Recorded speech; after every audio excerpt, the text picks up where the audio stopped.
जय हिंद प्यारे साथियों, स्वागत है आप सभी का एक बार फिर से खोटा किंग ऑफिशियल पे। आइए तो शुरुआत करते हैं आज की सेशन की। आज के सेशन में हम लोग बात करने वाले हैं तातल और हेमाल, जो कि एक कविता संग्रह है। बता दें कि इस कविता संग्रह में आपको कुल 25 कविताओं को पढ़ना है ना। यहाँ से कई बार सवाल जो वो यह भी पूछ लिया जाता है कि तातल और हेमाल किताबें कई को कविता गोछवल है या छपल है। तो याद रखेंगे, इसमें से कुल आपको 25 कविता पढ़ने के लिए दे रखा है ना। कुल इसमें से कितनी कविताओं को आप पढ़ेंगे? तो 25 कविताओं को आप पढ़ने वाले हैं। ये आपके लिए महत्वपूर्ण है। साथ ही साथ में अगर पूछ लिया जाए कि तातल और हेमाल किताब एक रचवैया के लागत या कवि के लागत, तो शिवनाथ परमाणिक जी के द्वारा इस कविता संग्रह को संग्रहित किया गया है। इस पुस्तक में कुल 25 कविताओं का संग्रह है और यह एक कविता संग्रह का संकलन किया गया है इस पुस्तक में। तातल और हेमाल ये दो शब्द है। यहां से भी कई बार सवाल पूछा जाता है कि तातल में तातल के अर्थ की है, तातल के माने की हव है और हेमाल के माने की हव है। तो आपको पता होगा कि तातल का अर्थ होता है गर्म, है ना, गर्म होता है, और हेमाल का अर्थ क्या होता है? ठंडा होता है ना। इसका अर्थ क्या होता है? ठंडा या जुड़ायल कह सकते हैं। और इसको हम तातल को हम गर्म कह सकते हैं, कहते हैं, है ना। खोटा के ये शब्द हैं। तो तातल और हेमाल ये किताब का नाम है, ये भी आपको ध्यान रखने। इस कविता संग्रह में पहली कविता जो हम लोग पढ़ने वाले आज वो है जोहार। जोहार कविता यह एक वंदना गीत है जो छोटा नागपुर झारखंड की धरती के प्रति गहरी श्रद्धा और गौरव को जो वो व्यक्त करता है। आइए इस कविता की शुरुआत करते हैं, उसके बाद में एक एक करके हम लोग सभी चीजों को आगे समझते हुए बढ़ेंगे। थोड़ा सा परिचय हम इस कविता के बारे में बता दें। जोहार दरअसल यह एक शब्द नहीं बल्कि झारखंड की संस्कृति में गहरी श्रद्धा, सम्मान और अपनेपन के साथ किया गया अभिवादन है। तो कवि इस कविता की शुरुआत ही अपनी धरती को प्रणाम करने से करते हैं, जो उनके गहरे लगाव को जो वो दिखाता है। तो चलिए शुरुआत करते हैं। जोहार। जोहार दरअसल इसका अर्थ आप अगर समझे तो प्रणाम कह सकते हैं, है ना। जैसे हम लोग किसी को प्रणाम करते हैं, नमस्कार करते हैं, इंग्लिश में हेलो करते हैं, तो ठीक उसी तरह से खोटा में हम लोग जोहार शब्द का इस्तेमाल करते हैं, जोहार शब्द का प्रयोग करते हैं। लेकिन झारखंड की ये संस्कृति में गहरी श्रद्धा और सम्मान और साथ ही साथ अपनेपन के साथ किया गया एक अभिवादन के रूप में हम लोग मानते हैं। चलिए कविता पे हम लोग आते हैं, उसके बाद में एक एक करके हम लोग सभी चीजों को समझेंगे। जे माटी वीर बिरसा जन्म लेल, जे माटी वीर बिरसा जन्म लेल, शेख भिखारी वीर विश्वनाथ भेल, सिद्धू कान्हू हला माटिक संतान, माटिक आजादी खातिर भैला बलिदान। कवि अपनी धरती को प्रणाम करते हैं और प्रणाम करते हुए कहते हैं कि यह कोई साधारण मिट्टी नहीं है, यह वह महान धरती है जिसने भगवान बिरसा मुंडा जैसे क्रांतिवीर को जन्म दिया। इस मिट्टी ने शेख भिखारी और वीर विश्वनाथ सहदेव जैसे सपूतों को पैदा किया। भारत की आजादी की लड़ाई में महत्वपूर्ण भूमिका निभाने वाले सिद्धू कान्हू भी इसी मिट्टी के संतान हैं, है ना। सिद्धू कान्हू हला माटिक संतान, यानी सिद्धू कान्हू भी जो थे वो इसी मिट्टी के संतान थे। माटिक आजादी खातिर भैला बलिदान, जिन्होंने अपनी धरती की स्वतंत्रता के लिए अपने प्राणों का बलिदान कर दिया, है ना। तो कवि कहते हैं कि झारखंड के खंड छोटा नागपुर, नाव जैसिका भारत छोटा नागपुर, जोहार करो हम ई माटिक दूर। कवि कहते हैं कि यह धरती झारखंड का वह हिस्सा है जिसे छोटा नागपुर के नाम से जाना जाता है और इसका यश पूरे भारत में फैला है। ऐसी महान धरती की धूल को मैं बार बार प्रणाम करता हूं, बारंबार प्रणाम करता हूं, बार बार नमस्कार करता हूं। जोहार का अर्थ ही क्या होता है? नमस्कार करना या अभिवादन करना। आगे अगली पंक्ति में कहते हैं कि महावीर गौतम के शान धरती, जायत वर्गे बरने समान धरती, आदिवासिक सदानक जान धरती, प्राकृतिक अनमोल वरदान धरती। कर्क खंड के छोटा नागपुर, नाम जैजिका भारते छोटा नागपुर। जोहार करो हो हम ई माटिक धूल। अब देखिए यहां पे कहते हैं आगे, है ना, अगली पंक्ति में कहते हैं कि छोटा नागपुर के गौरव को बखान करते हुए कवि क्या कहते हैं कि यह धरती महावीर और गौतम बुद्ध के आदर्शों और ज्ञान को से भी सुशोभित है ना। महावीर गौतम के शान धरती, जायत वर्गे बरने समान धरती। तो छोटा नागपुर के गौरव का बखान करते हुए कवि कहते हैं कि यह धरती महावीर और गौतम बुद्ध के आदर्शों और ज्ञान से भी सुशोभित है, जो इसकी महानता को और भी बढ़ा देता है। इस धरती की सबसे बड़ी खूबसूरती यह है कि यहाँ जाति पाति या वर्ण का कोई भेदभाव नहीं है।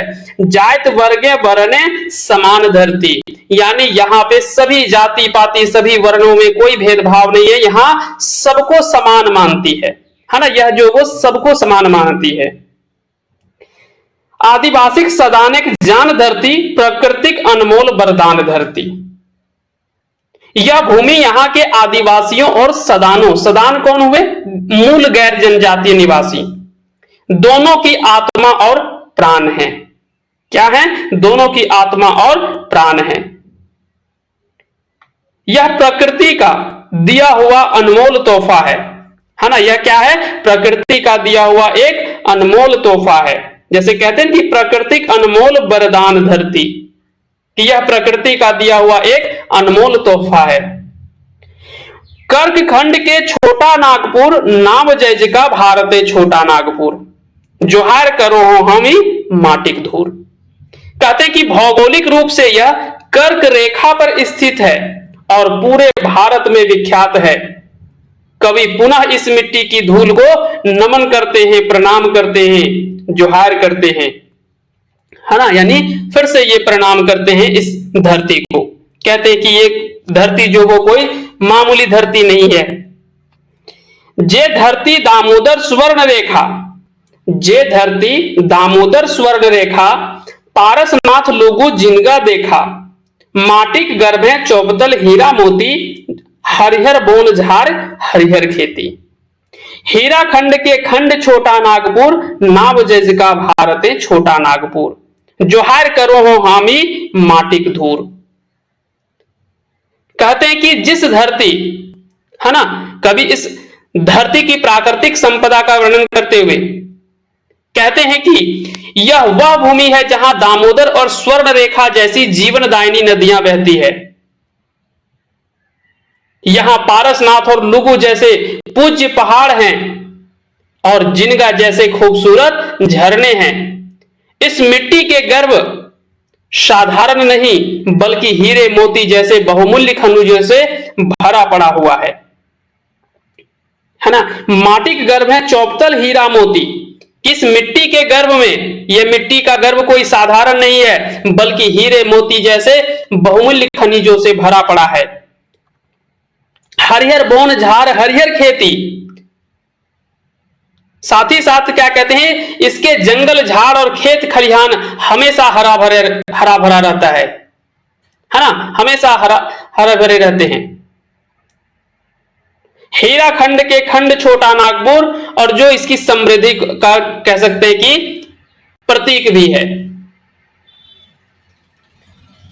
हीरा खंड के खंड छोटा नागपुर, नाम जैजिका भारत में छोटा नागपुर।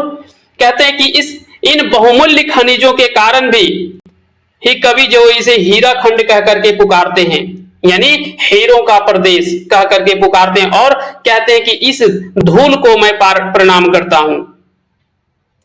हीरा खंड के खंड छोटा नागपुर, नाम जैजिका भारत में छोटा नागपुर। जोहार करो हो हामी माटिक धूल। और इस तरह से कवि जो वो फिर से इस धरती को प्रणाम करते हैं।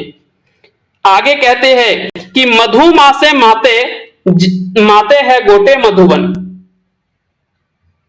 मधु मासे माते है गोटे मधुबन।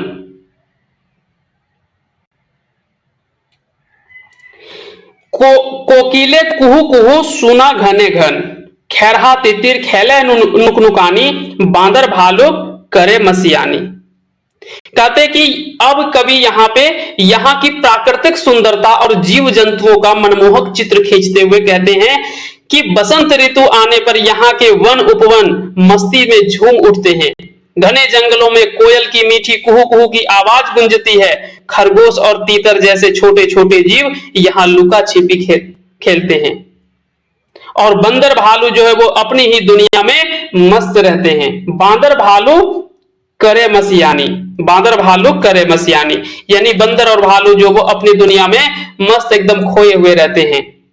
व्राति खंड के खंड छोटा नागपुर, नाव जज का भारत है छोटा नागपुर, जोहार करो हो हामी माटिक धूर। अब कवि इस प्रदेश के इसके प्राचीन नाम व्राति खंड से संबोधित करते हुए इसके गौरव को और बढ़ाते हैं और इसकी मिट्टी को फिर से वो प्रणाम करते हैं। आगे है कि कते हुबे, है ना, आगे कहते हैं कि कते हुबे बौड़ी सहिया, कते हुबे बौड़ी सहिया जोराय, पहाड़ कोचे मधुर दोहा सुनाए, हिया हुलस उठे करम सुनाए, सोहराय सोहाने लागे नाच के हुईबे। आइए थोड़ा सा हम इसको समझते हैं। देखिए अगली पंक्ति में क्या कहते हैं कि कते हुईबे बौड़ी सहिया जोराय, पहाड़ कोचे मधुर दोहा सुनाए, हिया हुलस उठे करम सुनाए, सोहराय सोहान लागे नाच के हुईबे। किक्कट के खंड छोटा नागपुर, नाम जैज का भारत है छोटा नागपुर, जोहार करो हो हामी माटिक धूर। अब इस भाग में क्या करते हैं, यहां की सांस्कृतिक जीवंतता को दर्शाते हैं। अब देखिए कवि किस तरह से अपनी इस धरती का बखान करते हैं, है ना, एक एक करके सभी चीजों का बखान करते हैं। पहले क्या बताते हैं, यहाँ के गौरव का बखान करते हैं, फिर इस धरती की प्राकृतिक संपदा को बताते हैं, फिर यहाँ की प्राकृतिक सुंदरता को दर्शाते हैं। उसके बाद में जो कवि है यहाँ की सांस्कृतिक जीवंतता को दर्शाने का प्रयास करते हैं। वे कहते हैं कि यहाँ बौड़ी यानी मकर संक्रांति के मेले जैसे अवसरों पर लोग एक दूसरे से सहिया, सहिया किसे कहते हैं, जो मित्रता लगाते हैं, लोग दोस्ती करते हैं, है ना, पवित्र मित्रता जोड़ते हैं। पहाड़ों की गोद में दोहा जैसे लोकगीत गूंजते हैं। दोहा आपने सुना होगा कि दोहा लोकगीत कखन गावल जा है ना, इस लोकगीत को आपने जरूर सुना होगा। कई बार सवाल पूछा जाता है कि दोहा लोकगीत कौन बेराए गावल जा है, या कौन महीनाए गावल जा है, या कौन परबे गावल जा है। कई बार ऐसा सवाल जो वो पूछा जाता है। सीजीएल के परीक्षा में भी ऐसा सवाल जो वो बार बार पूछा गया था कि दोहा गीत जो है वो कब गाया जाता है ना। तो ये आपको ध्यान रखना है कि जब बौड़ी यानी मकर संक्रांति का मेला लगता है, उस समय आते जाते रास्ते में जो लोग हैं वो दोहा गाते हुए आते जाते हैं। तो दोहा गीत जो वो उस समय गाया जाता है, मकर संक्रांति के समय या बौड़ी पर्व के समय। ठीक है, और आगे कहते हैं कि जब, है ना, आगे यहां पे है कते होबे बौड़ी सहिया जोराय, पहाड़ कोचे मधुर दोहा सुनाए, हिया हुलस उठे करम सुनाए। यानी जब करम पर्व के गीत सुनाई देते हैं तो सोहराय सोहान लागे नाच के होबे। कहते हैं कि जब करम पर्व के गीत सुनाई देते हैं तो मन खुशी से नाच उठता है और सोहराय के त्योहार में नाच गाना बहुत ही सुहाना लगता है। इस कवि इस धरती को एक और प्राचीन नाम किक्कट से पुकारते हैं, है ना। किक्कट के खंड छोटा नागपुर, नाम जज का भारत है छोटा नागपुर। कवि आगे कहते हैं कि इस धरती की धूल को मैं नमन करता हूं, है ना। इस धरती को एक और प्राचीन नाम किक्कट से पुकारते हैं, है ना। किक्कट प्रदेश आपने सुना होगा कि छोटा नागपुर को प्राचीन काल में किक्कट प्रदेश के नाम से भी जाना जाता था। ये आपने पढ़ा होगा, झारखंड जीएस का इतिहास आपने पढ़ा होगा झारखंड के प्राचीन नामकरण में, तो वहां पे आपने पढ़ा होगा। और किस ग्रंथ में इसका उल्लेख है वो भी आपने पढ़ा होगा। तो वो हमारा विषय नहीं है अभी, तो हम उन चीजों का जिक्र यहाँ पे अभी हम नहीं करने वाले, उतना डिटेल में उधर नहीं जाएंगे। ठीक है, आगे बात करते हैं कि ई माटी ककरो नाय खटली गुलाम, ई माटी ककरो नाय खटली गुलाम, चाहते नाय पारे हिया कौन हो शैतान। आजाद नागपुर इतिहासे नाम, आजाद है नर नारी आजाद है काम। वीर परसुता धरती छोटा नागपुर, नाम देश का भारत है छोटा नागपुर। जोहार करो वो हामी माटी धूर। कवि कविता के अंत में इस धरती के सबसे बड़े गुण, इसके स्वाभिमान और अदम्य साहस को प्रणाम करते हैं। वे कहते हैं कि इस मिट्टी ने कभी किसी की गुलामी स्वीकार नहीं की, यहां कोई भी शैतानी ताकत या बाहरी आक्रांता कभी हावी नहीं हो पाया। इसका इतिहास आजाद नागपुर के नाम से जाना जाता है ना। इसका इतिहास जो है वो आजाद नागपुर के नाम से जाना जाता है। यहाँ के लोग चाहे स्त्री हो या पुरुष सभी स्वभाव से स्वतंत्र हैं और उनके काम भी क्या है, स्वतंत्र हैं। यह धरती वीरों को जन्म देने वाली, वीर परसुता शब्द का इस्तेमाल किया गया है ना। वीर परसुता धरती छोटा नागपुर, यानी क्या है, यह धरती वीरों को जन्म देने वाली वीर परसुता है। कवि ऐसी महान धरती और इसके यशस्वी नाम को बार बार प्रणाम करते हैं। तो इस प्रकार से आपने देखा होगा इस पूरी कविता में कि अपनी इस छोटा नागपुर की धरती को एक एक करके उसकी इस धरती की विशेषता बतलाते हैं और सभी को क्या करते हैं, एक तरह से अगर देखा जाए तो यह क्या है, एक वंदना गीत के रूप में है जो कि छोटा नागपुर की धरती के प्रति गहरी श्रद्धा और गौरव को व्यक्त करता है। इस कविता का संदर्भ झारखंड की एक गौरवशाली पहचान स्थापित करना है। कवि इस भूमि को केवल एक भौगोलिक क्षेत्र के रूप में नहीं देखते हैं, बल्कि इसे वीरों को जन्म देने वाली वीर परसुता धरती, प्रकृति का अनमोल वरदान और एक ऐसी स्वाभिमानी भूमि के रूप में भी चित्रित करते हैं जिसने कभी किसी की गुलामी स्वीकार नहीं की। कविता का उद्देश्य पाठकों के मन में अपनी मातृभूमि के गौरवशाली इतिहास, समृद्ध संस्कृति, प्राकृतिक संपदा और वीर सपूतों के प्रति सम्मान और प्रेम की भावना को जगाना है। या एक तरह से बात करें तो इस क्षेत्र का गौरव गान किया गया है इस कविता के माध्यम से। ठीक है, अब यहाँ पे आगे एक एक करके देखिए, पूरा डिटेल में यहाँ पे कविता का संदर्भ दिया हुआ है, भावार्थ किया हुआ है, पूरा व्याख्या किया हुआ है। आप एक एक करके चीजों को अच्छे से पढ़ लीजिएगा, समझ लीजिएगा। यहाँ पे कुछ होठा के कठिन शब्दों का हिंदी में अर्थ दिया हुआ है, आप यहाँ से ये सीख सकते हैं। जैसे कि जोहार मतलब प्रणाम, अभिनंदन या अभिवादन। माटिक यानी मिट्टी का। जैस का, नाम जैस का मतलब यशस्वी, प्रसिद्ध, नामी। धूर यानी धूल। शान यानी गौरव। आदिवासिक सदानेक, आदिवासी और सदानों की। गर्भे मतलब गर्भ में। चौपतल मतलब छिपा हुआ या दबा हुआ। बोनझाड़ यानी जंगल झाड़ी। मधुमासे मतलब वसंत ऋतु में। खैरहा तितिर मतलब खरगोश और तीतर। हुलस उठे यानी मन उल्लासित हो उठता है। सुहान लागे मतलब सुहाना लगता है। खटली गुलाम मतलब गुलामी सही या गुलामी की। चहटे न पारे मतलब चढ़ नहीं पाता या हावी नहीं हो पाता। और वीर परसुता मतलब वीरों को जन्म देने वाली। वीर परसुता किसे कहते हैं, वीरों को जन्म देने वाली धरती को वीर परसुता की धरती कहा गया है ना। जो वीरों को जन्म देने वाली धरती है उसे वीर परसुता की धरती कही गई है। आइए कुछ सवालों को हम लोग देख लेते हैं इस कविता के, जहां से कुछ महत्वपूर्ण सवाल बन सकते हैं। जोहार कविता में कवि ककरा जोहार करल है, तो छोटा नागपुर माटी के।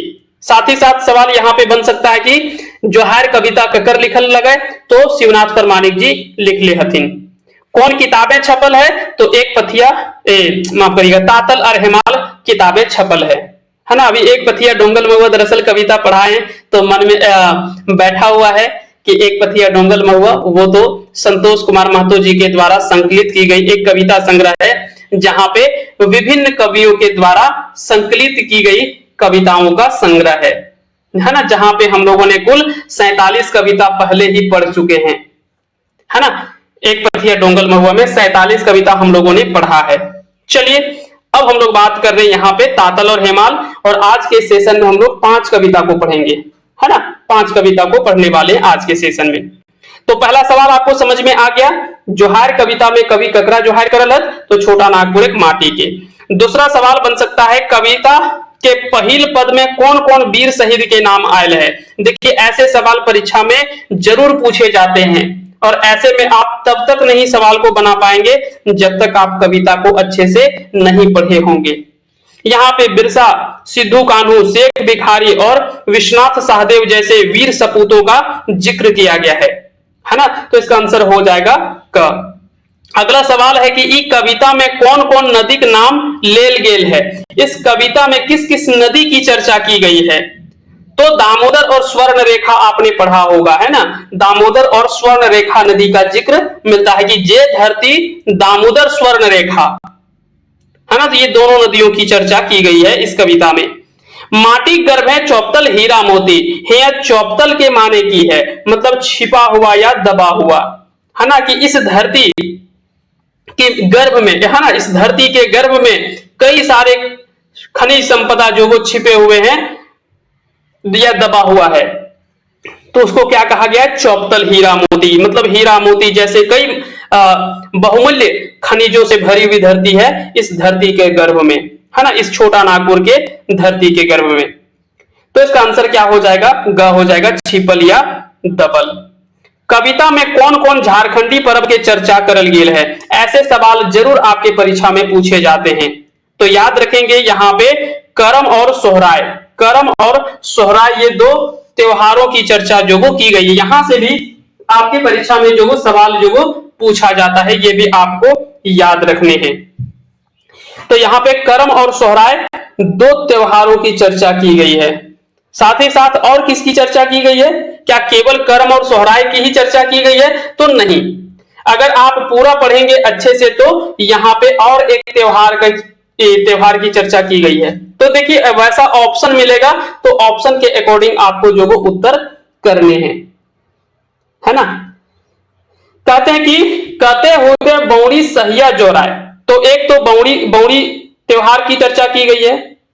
पहाड़ कोचे मधुर डोहा सुनाए, हिया हुलस उठे करम सुनाए, तो एक तो बौड़ी है ना, एक तो बौड़ी है, दूसरा करम है और तीसरा जो वो सोहराय है।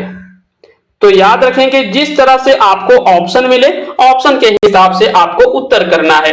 तो यहाँ पे करम और सोहराय का बनाया हुआ है, अगर तीनों दे देता तो तीनों को हम लोग उत्तर कर लेते, है ना। तो ये आपको ध्यान रखना है।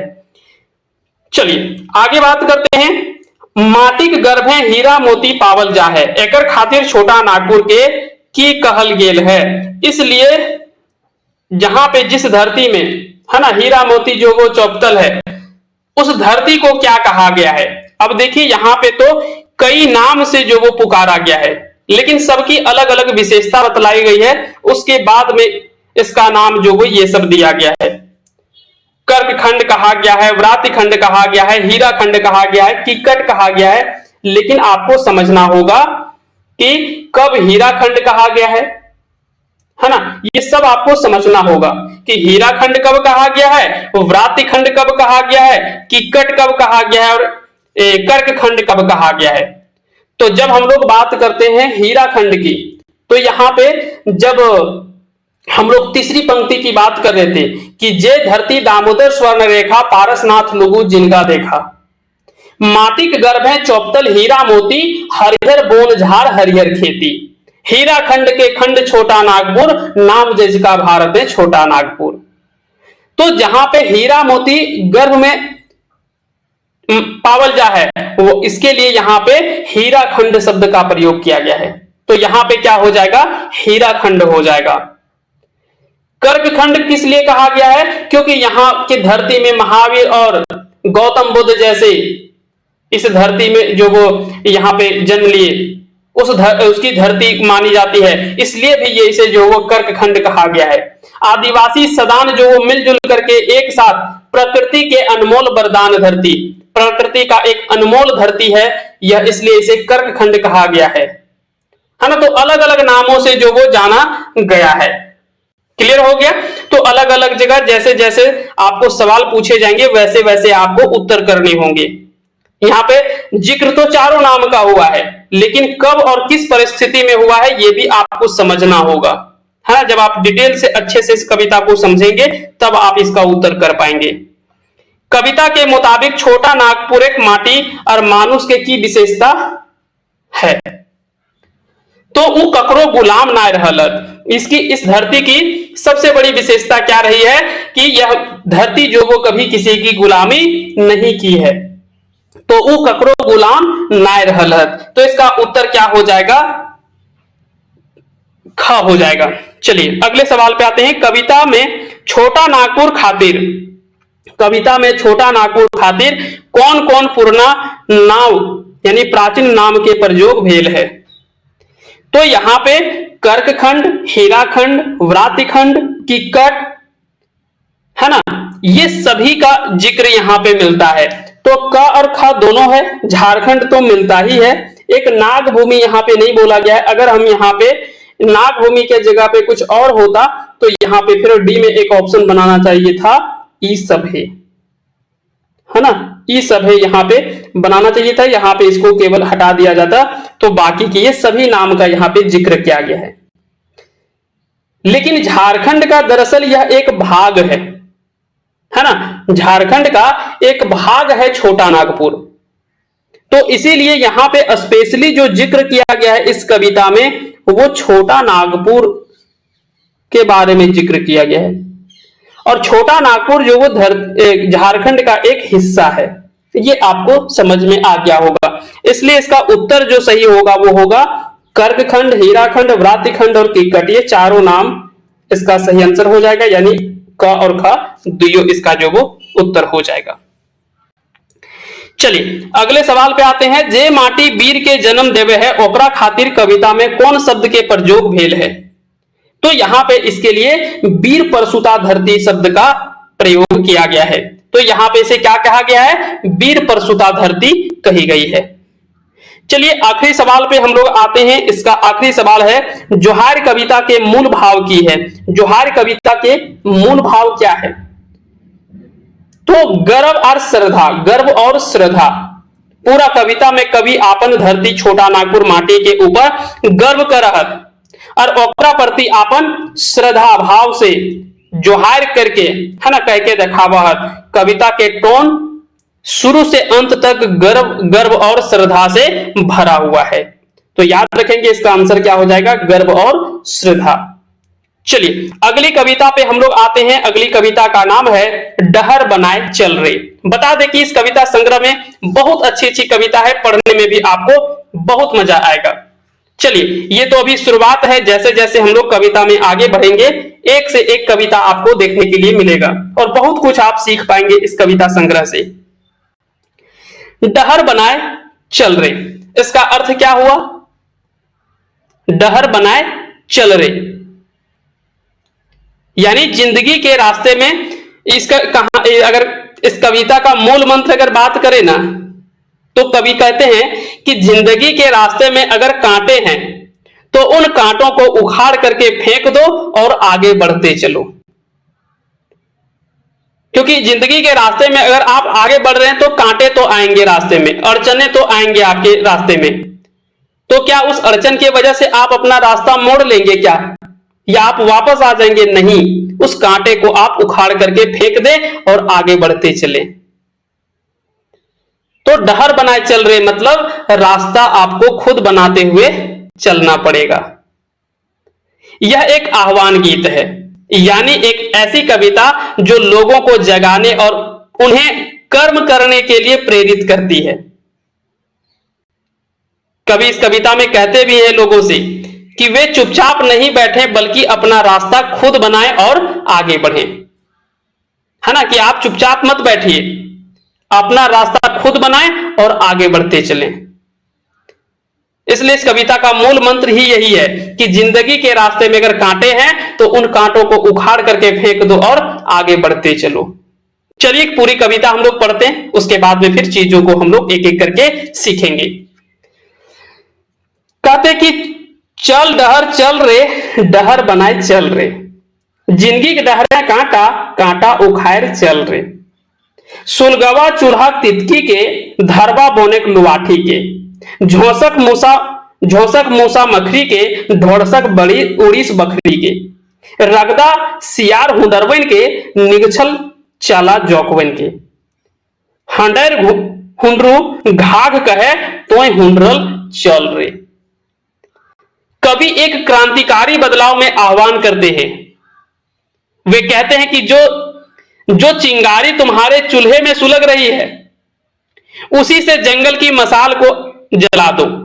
यानी इसका भाव क्या है कि जो तुम्हारे अंदर जो भी असंतोष और गुस्सा दबा हुआ है, उसे एक बड़ी क्रांति की आग में बदल दो। इस आग से समाज के चूहे किसे कहा गया है? छोटे शोषकों को, है ना। यहां पे चूहा शब्द का प्रयोग किया गया है कि झोंसक मूसा मखरी के, है ना, धरवा बोनेक लुवाठी झोंसक मूसा मखरी के, ढोलसक उड़ीस बखरी के, रगदा सियार हुंडरवन के, निछल चाला जोकवन के। तो यहां पे चूहों से कहा गया है छोटे शोषक को, खटमल मतलब छिपे हुए शोषकों को, सियार और भेड़िया जो बड़े और क्रूर शोषक हैं, और जोंक कहा गया है किसे? जो खून चूसने वाले परजीवी हैं। उनको जला करके कुचल करके खत्म कर दो, है ना। कहते हैं कि जो आपके रास्ते में ये सभी आ रहे हैं, चल डहर चल रे, डहर बनाए चल रे, कि चलते चलो अपने रास्ते में, अपना रास्ता खुद बनाते हुए आगे बढ़ो, है ना। जिंदगी के डहरे कांटा कांटा उखाड़ चल रहे, कि जिंदगी के रास्ते में कांटा तो आएगा ही, कांटा को उखाड़ करके आगे बढ़े। सुलगवा चूल्हा तितकी के, कि चूल्हे की तितकी जो जल रही है, सुलग रही है। धरवा बोनेक लुवाठी के, मतलब जो आपके अंदर में छोटा छोटा असंतोष और गुस्सा दबा हुआ है जो लंबे समय से, उसे अब एक बड़ी क्रांति की आग में बदल दो। इस आग से, है ना, झोंसक मूसा मखरी के, ढोलसक उड़ीस बकरी के, रगदा सियार हुंडरवन के, निंछल चला जोकवन के। और उस रास्ते में चाहे चूहे आए, खटमल आए, सियार आए, भेड़िया आए या जोंक आए, मतलब चाहे वो छोटा शोषक हो, छिपे हुए जो छिप करके आपके नजर के सामने नहीं आते, लेकिन आपके पीठ पीछे आपको कहीं ना कहीं आपके लिए शोषक का काम करते हैं। सियार और भेड़िए जैसे बड़े और क्रूर शोषक जो हैं, और जोंक जैसे खून चूसने वाले जो शोषक हैं, उन सभी को जला करके कुचल करके खत्म कर दो। हंडर हुंडरू घाघ कहे तोय हुंडरल चल रे। कवि प्रकृति से प्रेरणा लेने को कहते हैं कि देखो ना, हुंडरू का झरना भी गरज कर तुम्हें आगे बढ़ने के लिए कह रहा है, तुम भी उसी की तरह हुंकार भरते हुए आगे बढ़ो। तो कवि यहां पे प्रेरित भी करते हैं, किससे? यहां की प्रकृति से प्रेरित करते हैं, और कहते हैं कि देखो हुंडरू का झरना जो है वो किस तरह से गरज कर तुम्हें आगे बढ़ने के लिए कह रहा है, तुम भी उसी की तरह हुंकार भरते हुए आगे बढ़ो। अगली पंक्ति में कवि कहते हैं कि कविक संग नेता चल, कविक संग नेता चल, लेखक अभिनेता चल, आदिक माड़ल बासी चल, सदानी चौरासी चल, मजदूर किसान चल, देशक जुवान चल, दम धैर दामोदर डाके, दम दनायल चल रे। इस अंश में कवि समाज के हर वर्ग से एकजुट होने का आह्वान करते हैं। वे कहते हैं कि इस बदलाव की राह में चाहे वो कवि हो, नेता हो, लेखक हो, अभिनेता हो, आदिवासी हो, सदान हो, मजदूर हो, या तो फिर किसान और देश के सभी नौजवान हो, सभी को एक साथ चलना होगा। एकता की इस शक्ति का आह्वान करते हुए कवि कहते हैं कि दामोदर नदी भी तुम्हें पुकार रही है, उसकी पुकार सुनो और हिम्मत के साथ तेजी से आगे बढ़ो। अब देखिए यहां पे पहले जो यहां पे हुंडरू के बारे में जिक्र किया गया है, फिर यहां पे दामोदर का जिक्र किया गया है, ये सब सवाल में आपसे पूछे भी जाएंगे, है ना। चलिए अगली पंक्ति में कवि कहते हैं कि झाड़ बोने के घाघ तोय, झाड़ बोने घाघ तोय, हजारी बागे बाघ तोय, लाल सोना गोला तोय, करिया हीरा मीरा तोय, नागपुरे के नाग तोय, कोयल कारुक राग तोय, हकंद उठे पारसनाथ तोय हकंदल चल रे। यहां कवि झारखंड के लोगों को उनकी अपनी ताकत और पहचान याद दिला रहे हैं। वे कहते हैं कि तुम कोई साधारण नहीं हो, तुम इस जंगल के गरजते झरने हो। हजारीबाग के बाग हो, तुम इस धरती का लाल सोना यानी बॉक्साइट और काला हीरा यानी कोयला हो। तुम छोटा नागपुर के रक्षक यानी नाग हो और कोयलकारों नदियों का संगीत हो। जब पारसनाथ का महान पर्वत तुम्हें हुंकार कर बुला रहा है तो तुम भी दहाड़ते हुए आगे बढ़ो। इसका उद्देश्य लोगों में आत्मसम्मान और गौरव का भाव जगाना है। तो देखिए इस पंक्ति में कवि क्या प्रयास कर रहे हैं कि यहां के लोगों के प्रति, है ना, इसका उद्देश्य केवल एक ही है कि लोगों में आत्मसम्मान और गौरव का भाव जगाना होगा, तभी यहां के लोग जो वो आगे बढ़ेंगे। जो कहीं ना कहीं एकदम नीरस जैसे हो गए हैं, चुपचाप बैठ गए एकदम निराश होकर के, उनके अंदर में जोश और उत्साह भरने का प्रयास करते हैं, एक आत्मसम्मान और गौरव का भाव जगाना चाह रहे हैं यहां पे कवि। अगले पंक्ति में कहते हैं कि सिंह भूमेक सिहिन उठ, मान भूमेक बाघिन उठ, कैली सिंगिक संगी उठ, झारखंडेक बोंगी उठ, मैनक संगे चोटी उठ और माटिक वीर बेटी उठ, जबरानी जनी शिकार जनवे, शिकार करल चल रे। अब यहां पे कवि क्या है, झारखंड के लोगों को उनकी अपनी ताकत और पहचान याद दिला रहे हैं, है ना। यह पद विशेष रूप से झारखंड की नारियों की शक्ति को समर्पित करते हैं। कवि कहते हैं कि सेबुम की सिंहनी और मानभूम की बाघिन को जागने के लिए कहते हैं। वे कैली सिंगी जैसे वीरांगनाओं और झारखंड की पवित्र आत्माओं बोंगा का आह्वान करते हैं। वे मिट्टी की वीर बेटियों को उठने के लिए कहते हैं। और कवि यहां पे जनी शिकार की परंपराओं का भी जिक्र करते हुए कहते हैं कि जब भी जरूरत पड़ती है तो यहां की महिलाएं शिकार करना भी जानती है ना। इसलिए उठो और अपने ऊपर अत्याचार करने वालों का शिकार करने के लिए चल पड़ो। जबरानी जनी शिकार जनवे, शिकार करल चल रे। कि जब भी जरूरत पड़ी है यहां की धरती को महिलाओं की, तो यहां की महिलाएं शिकार भी करना जानती है और आत्मरक्षा करने के लिए उनको बहुत अच्छे से आता है। इसलिए उठो और अपने ऊपर अत्याचार करने वालों का शिकार करने के लिए चल पड़ो।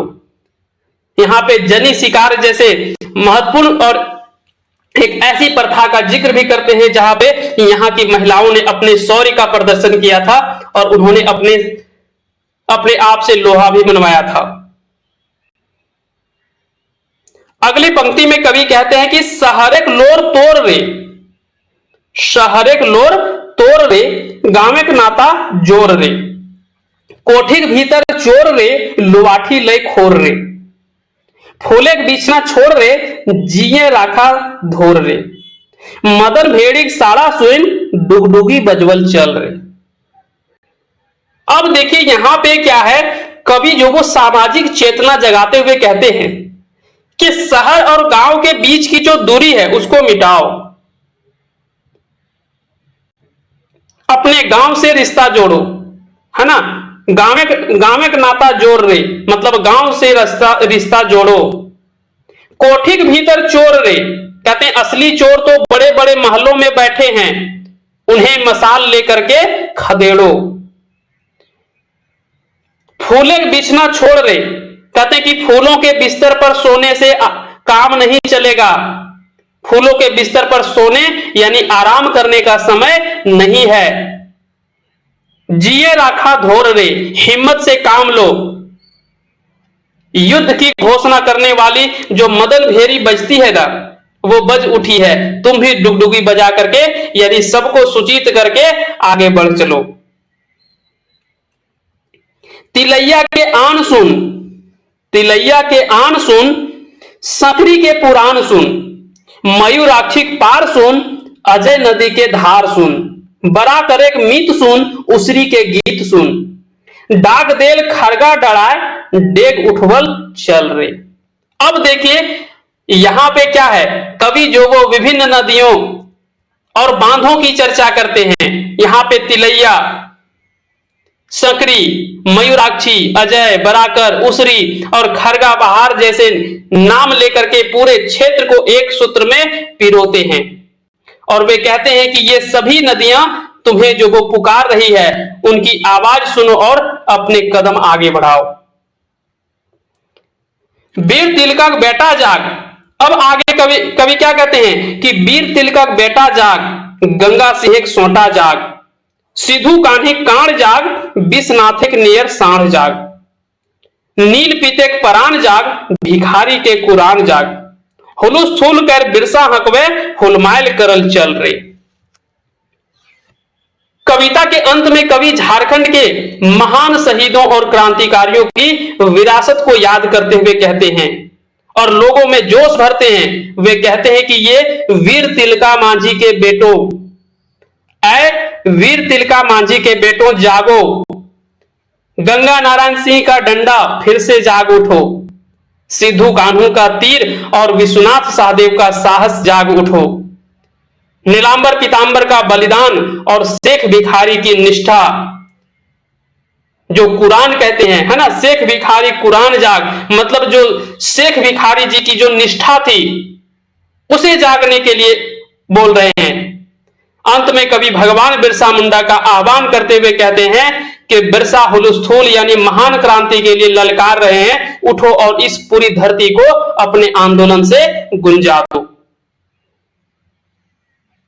तो इस प्रकार से यह क्या है, एक प्रकार का यह ऐसे आह्वान गीत है जो पूरे जोश के साथ में, है ना, कहते हैं कि अब तुम्हें कोई खाना बना करके परोस करके नहीं देगा, इसके लिए तुम्हें उठना पड़ेगा और खुद ही सब्जी काटो, है ना, चूल्हा जलाओ, चढ़ाओ, बनाओ, उसके बाद तुम्हें खुद खाना पड़ेगा। अगर परोस करके सोचेगा कि कोई परोस करके ला करके देगा तो फिर यही हाल होगा, जैसे जैसे खाना मिलेगा सड़ा गला वैसे तुमको खा करके अपना जीवन काटना पड़ेगा।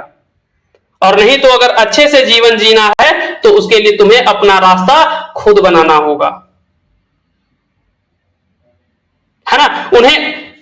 उन्हें कर्म के लिए प्रेरित करते हैं और वो कहते हैं कि चुपचाप नहीं बैठो बल्कि अपना रास्ता खुद बनाओ और आगे बढ़ो। चलिए, इस प्रकार से यहां पे पूरे शीर्षक को आप अच्छे से पढ़ लीजिएगा, है ना।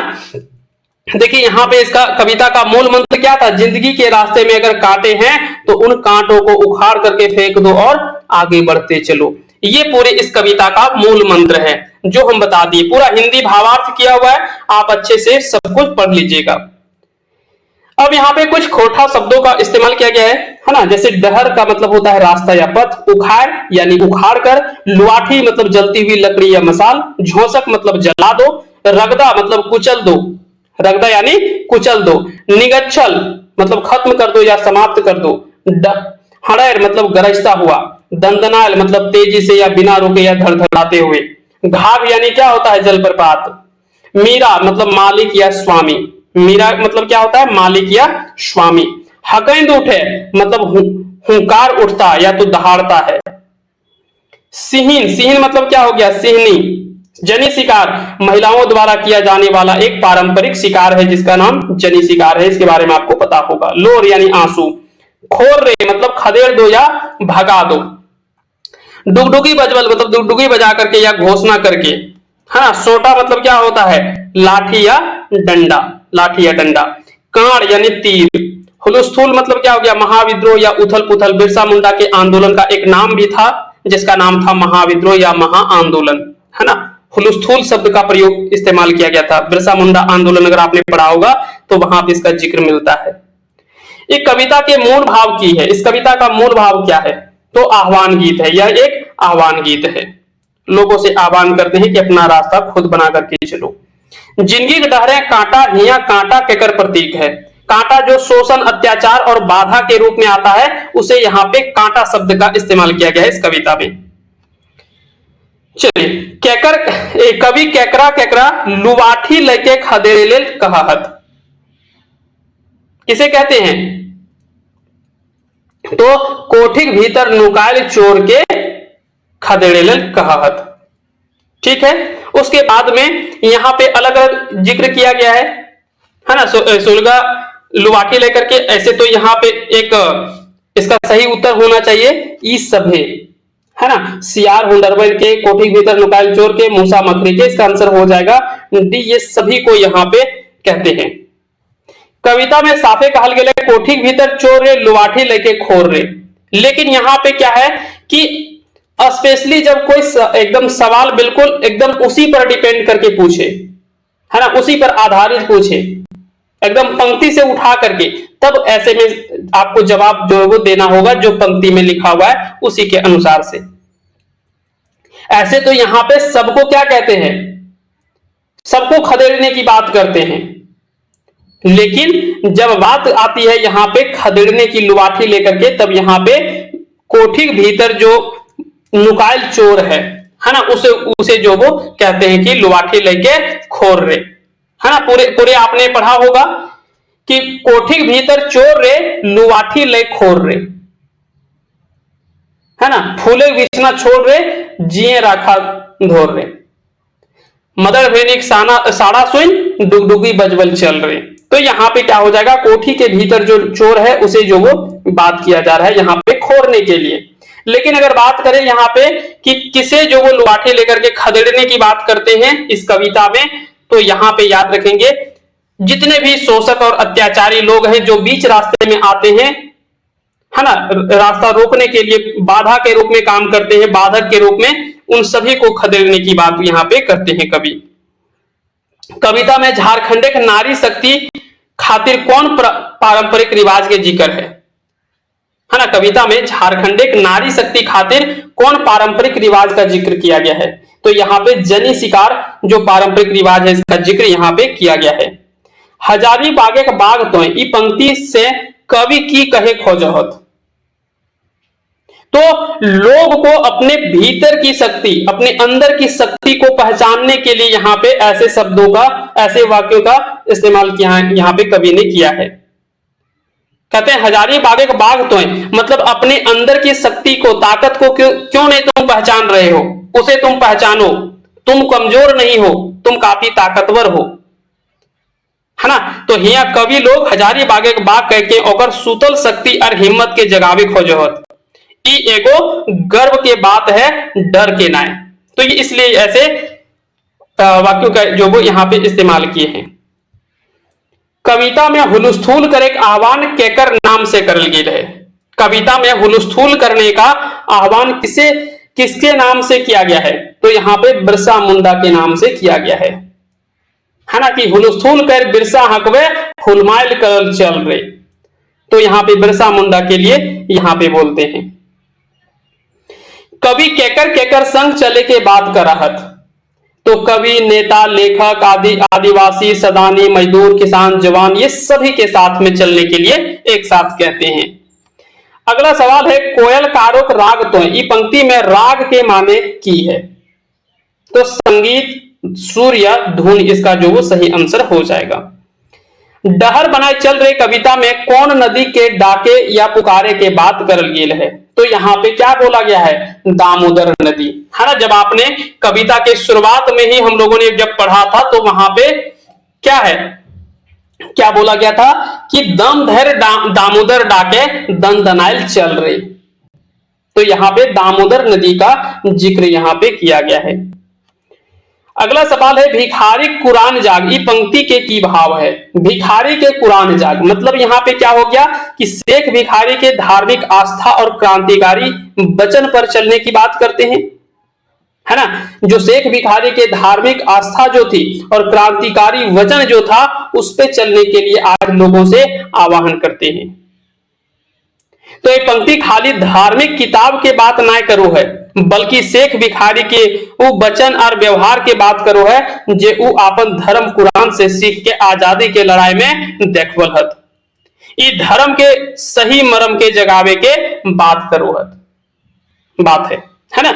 चलिए अगली कविता पे आते हैं। अगली कविता का नाम है बन बोनेक बाघिन।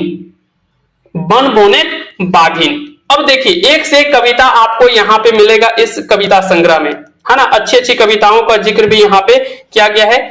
चलिए तीसरी कविता का नाम क्या है, तो बन बोनेक बाघिन। बन बोनेक बाघिन। अब यहाँ पे सवाल उठता है कि बन बोनेक बाघिन मतलब क्या हो गया, क्या होगा इसका अर्थ। तो यहाँ पे यह एक सशक्त और क्रांतिकारी नारीवादी कविता है। आपको नाम से ही पता चल गया होगा, बन बोनेक बाघिन। बन मतलब जंगल, है ना, बन बोनेक बाघिन। बाघिन यहाँ पे इस जंगल में, है ना। तो ऐसे भी झारखंड और छोटा नागपुर की धरती जो वो कैसा है, जंगल झाड़ से भरा हुआ है। और यहाँ पे जो रह रही महिलाएं है, जो नारी है, उसे जगाने के लिए यहाँ पे बाघिन शब्द का यहाँ पे प्रयोग किया गया है। तो यह एक सशक्त और क्रांतिकारी नारीवादी कविता है। कवि इस कविता के माध्यम से झारखंड की उन महिलाओं को संबोधित कर रहे हैं जिन्हें समाज ने कमजोर, असहाय और कंगाल यानी गरीब और लाचार मान लिया है ना। इसलिए यहां पे ऐसी कविताओं का यहां पे निर्माण किया गया है कवि के द्वारा। कवि कहते हैं कि तोय की कंगाल ना मन ता तोर कंगाल, बोन चंडिक रूप धर ले, कटाए जिंदगी की जंजाल, तोय की कंगाल ना मन ता तोर कंगाल। कवि सीधे नारी से प्रश्न करते हैं कि क्या तुम सच में कंगाल यानी लाचार हो, और फिर खुद ही जवाब भी दे देते हैं, कहते हैं कि नहीं, कहते हैं नहीं, मन ता तोर कंगाल, कि तुम्हारा शरीर या तुम्हारी परिस्थिति भले ही कमजोर दिखे लेकिन तुम्हारा मन कंगाल नहीं है ना। कहते हैं कि भले तुम्हारा शरीर या तुम्हारी परिस्थितियां भले ही कमजोर दिखे लेकिन तुम्हारा मन कंगाल नहीं है। कवि कहते हैं कि यदि तुम वन चंडी यानी वन की गुस्सैल जो देवी होती है उसे वन चंडी कहा जाता है, इसका रूप धारण कर लो तो अपनी जिंदगी के सारे जंजाल यानी सारी मुसीबतें जो वो खुद ही काट सकती है। तो यहां पे यहां की नारी जो है, नारी चेतना का कह सकते हैं कि यह एक कविता है, उनको बताने का प्रयास करते हैं और सीधे सवाल ही कर देते हैं कवि और फिर जवाब भी देते हैं। कहते हैं कि तोय की कंगाल ना मन ता तोर कंगाल, कहते हैं ना ही तुम कंगाल हो ना ही तुम्हारा मन कंगाल है। भले तुम्हारे शरीर और परिस्थितियां भले तुम्हें कमजोर दिखे लेकिन तुम्हारा मन कंगाल नहीं है। कवि कहते हैं यदि तुम वन चंडी का रूप धारण कर लो तो तुम्हारी जिंदगी के सारे जंजाल यानी सारी मुसीबतें जो है वो खुद ही काट सकती हो। खोस आचरा बाघिन बन। अब आगे कहते हैं कि अपने आंचल को खोसो और बाघिन बनो, आंख के तरंगनी कर। कवि नारी को लड़ने के लिए तैयार होने का आह्वान करते हैं और वे कहते हैं कि अपने आंचल को कमर में खोस लो और एक बाघिन बन जाओ, अपनी आंखों के अंगारे भर लो, नख दांत पजाए के उमके तरियानी कर। अपने नाखून और दांतों को तेज कर लो यानी अपनी शक्तियों को पहचानो और अन्याय करने वालों पर झपटने के लिए तैयार हो जाओ। कवि विश्वास दिलाते हैं कि जब तुम यह रूप ले लोगी तो किसी की हिम्मत नहीं होगी कि वह तुम पर अत्याचार कर सके। फेरत ककर जबरानी हूं फेर करत हूं जबरानी हूं, है ओकर मजाल तोय की कंगाल न मन ता तोर कंगाल। कहते हैं कि उसके बाद फिर है किसी की हिम्मत जो तुम्हारे पास कोई जोर जबरदस्ती या फिर वो तुम पर अत्याचार करने का वो साहस भी कर सके?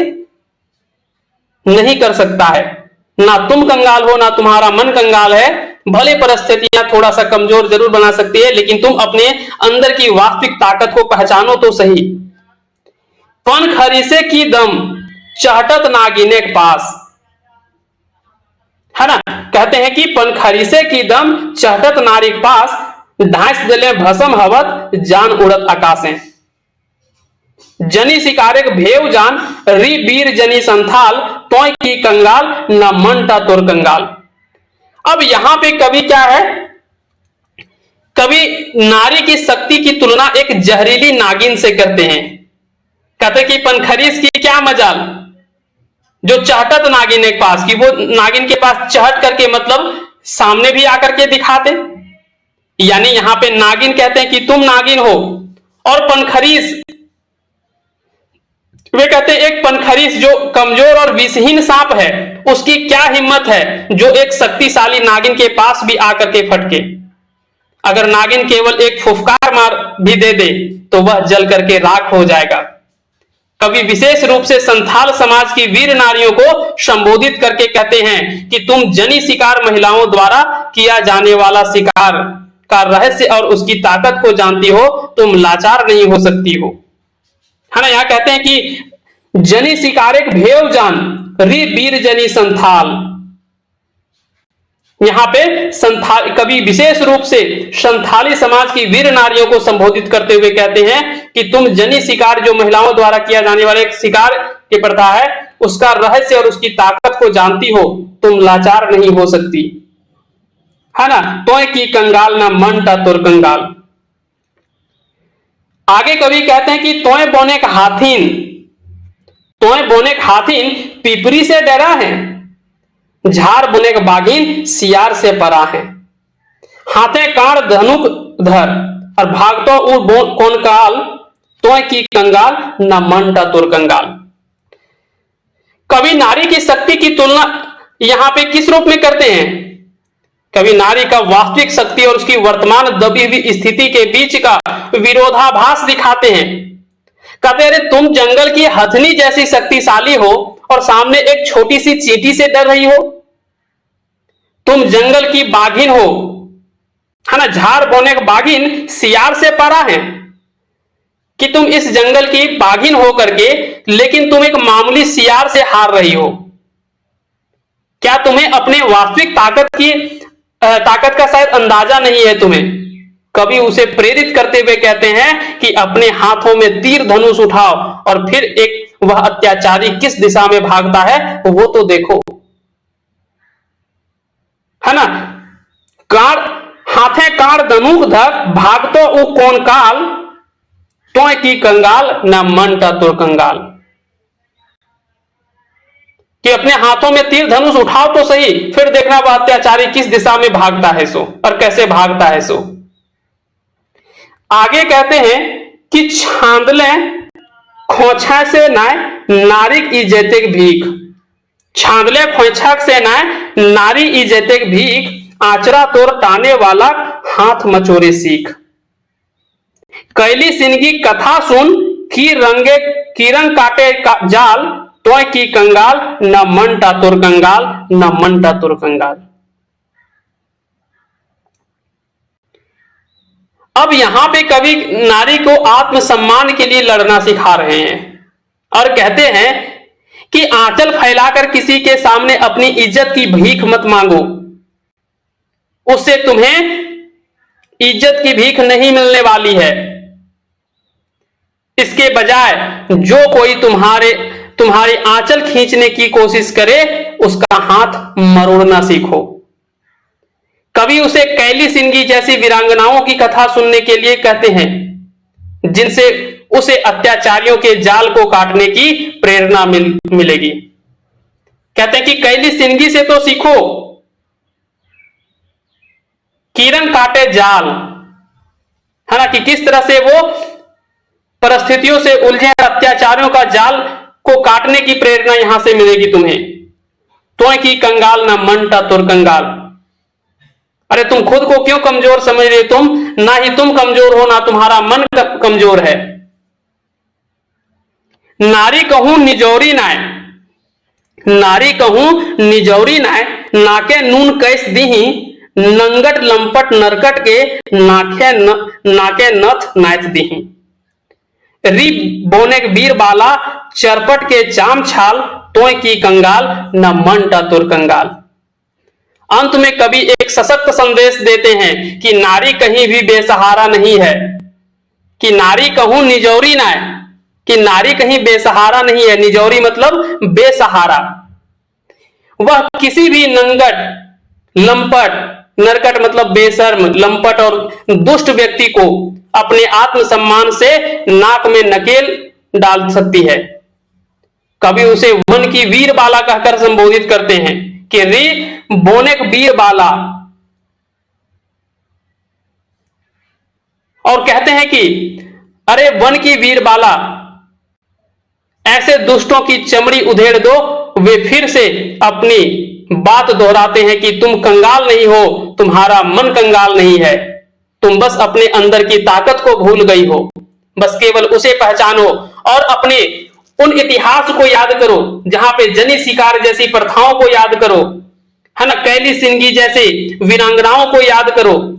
ना तुम कंगाल हो ना तुम्हारा मन कंगाल है, ना तुम कमजोर हो ना तुम्हारा मन कमजोर है। ये सारी बातें जो वो कवि किसे कहते हैं? यहाँ की वीर नारी को, है ना, यहाँ की नारियों को संदेश, यहाँ की महिलाओं को संदेश देते हैं।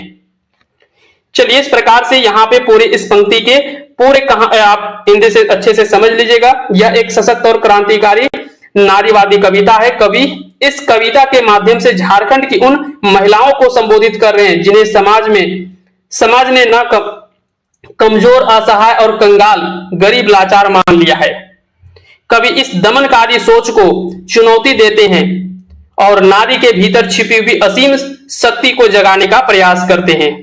वे बाघिन, नागिन, वनचंडी और वीरांगनाओं जैसी शक्तिशाली प्रतीकों और जनी शिकार जैसी सांस्कृतिक परंपराओं का उपयोग करके महिलाओं को यह याद दिलाते हैं कि वे अबला नहीं बल्कि स्वयं अपनी रक्षक है और अन्याय के विरुद्ध लड़ने में पूरी तरह से सक्षम है।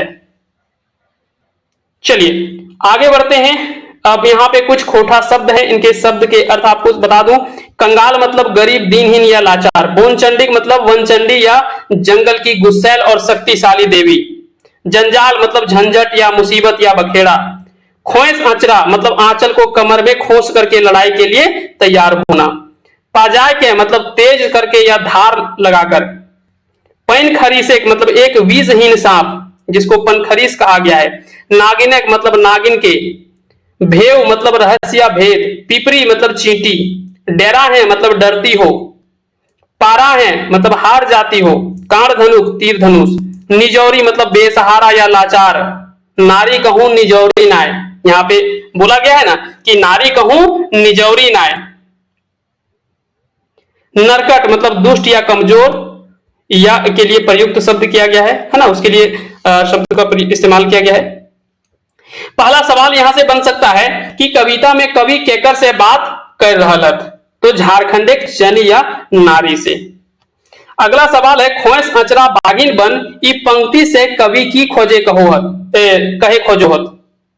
अत्याचार के खिलाफ लड़े ले तैयार होवे के कहोहत। अगला सवाल है कि कविता में नारी के कौन रूप के धरे लेल कहल गेल है। इस कविता में कवि नारी को जो वो कौन सा रूप धरने के लिए बोला गया है, तो बोनचंडी और बाघिन का रूप धरने के लिए बोला गया है। क्लियर हो गया। चलिए आगे बढ़ते हैं अगले सवाल पे। अगला सवाल है कवि के मुताबिक जे अचरा ताने वाला है ओकर संगे की करे चाहिए, तो ओकर हाथ मचोर देवे चाहिए। ओकर हाथ मचोरे सीख, है ना। कविता में यहाँ पे पंक्ति में जिक्र किया गया है कि आचरा तोर टाने वाला के हाथ मचोरे सीख। चलिए अगले सवाल पे आते हैं। अगला सवाल है कविता में जनी शिकार के चर्चा काहे करल गेल है।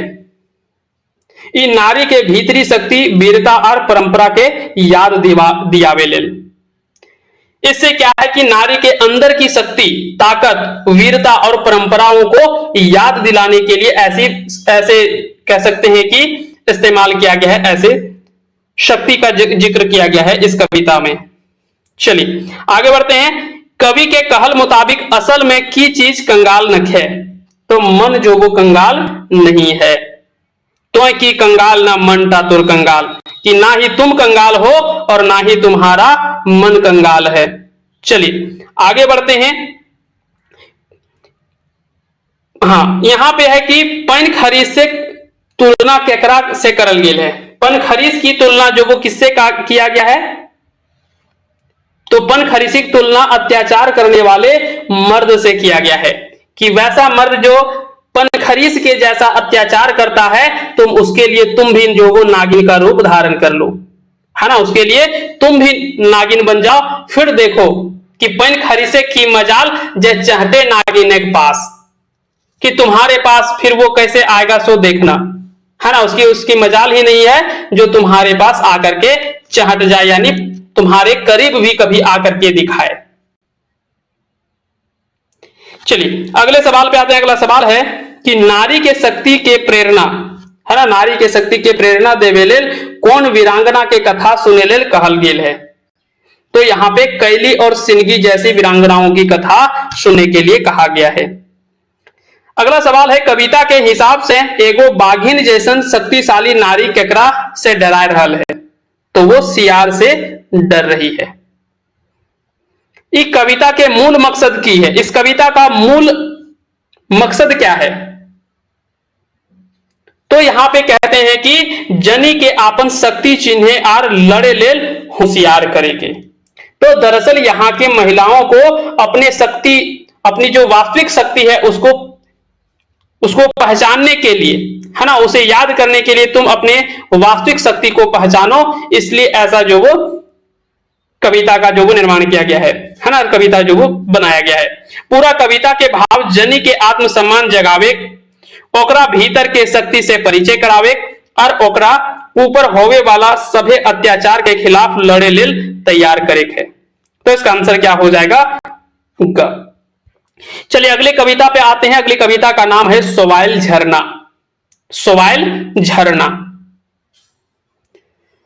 यह कविता भी एक शक्तिशाली रूपक है जिसमें झरना केवल पानी का स्रोत नहीं है। यहाँ पे अगर झरना जैसा लग रहा है कि केवल झरने का जिक्र है, तो यहाँ पे झरना केवल पानी का स्रोत नहीं बल्कि एक जन आंदोलन या जनशक्ति का प्रतीक के रूप में यहाँ पे इस कविता में दिखाया गया है ना। चलिए हम लोग कविता को पहले पढ़ते हैं, सीखते हैं, उसके बाद में फिर एक एक करके हम लोग चीजों को समझते हुए आगे बढ़ेंगे।